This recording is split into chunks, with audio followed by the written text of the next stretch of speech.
Welcome to the recap for Wednesday and Thursday, October 14th and 15th. This is for 4th, 5th, and 6th hour. First, second, and third, you guys were testing with NWEA. You will be doing our previous class, part 1 and part 2. So if you were in 4th, 5th, or 6th, today we recapped some important highlights from our focal point class, last class, and we took a quiz to test our knowledge. If you are interested in trying out the quiz, go to joinmyquiz.com and enter code 31518984. Test your knowledge and see how well you understand focal points. Then I introduced our final project for the focal point unit. If you go to classwork and scroll down to skills break, Creepy Mansion focal point. So a lot of you in your feedback at the beginning of the year said, I love seasonal projects. Please do seasonal projects. So here we are. Design your own creepy Halloween mansion, including at least 2 techniques to create a focal point. We learned 5 techniques in our previous class. Use one of your large papers from your art kit, upload a photo of your work, and turn it in. Not into Halloween or creepy mansions? Design a rainbow palace or techno hall or anything else you'd like. Just remember to add a focal point using at least 2 of the strategies. If you look at our rubric, you'll see I am giving you points for creating a focal point with 2 strategies, fully using your paper, developing with either shading or color, and adding detail to your work.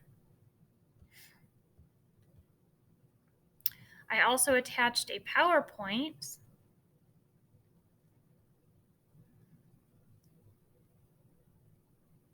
that again reviews the parameters of the assignment. So it explains the project to you and what I expect, but also includes several reference photos of large creepy mansions that you can pull ideas from. Now, I don't want you copying any one image you find online or just looking up a haunted house and copying what you see. I want you to invent one of your own. Finally, on the PowerPoint, I included 3 tutorials to help you add details to your haunted mansion. If you don't like any of these tutorials, feel free to look up your own. All right, so whenever you are beginning your drawing of a mansion, it's best to break it down into basic shapes. So if you look at this reference photo, you'll notice that, let me grab a marker here. It's a little bit bigger, better. You'll notice that basically this mansion is broken down into rectangles and squares. I'm not drawing very well because I'm using a touchpad mouse. Even the windows are rectangles.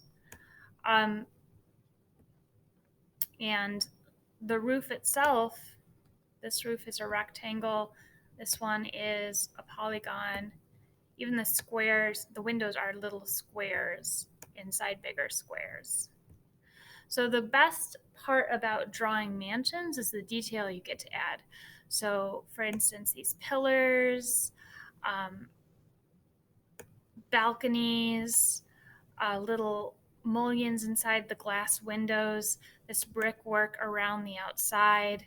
Find as many details as you can to include in your mansion.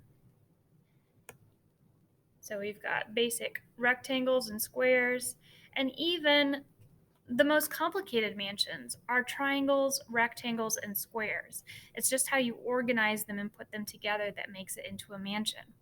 So use the reference photos to help guide you and create your own haunted mansion.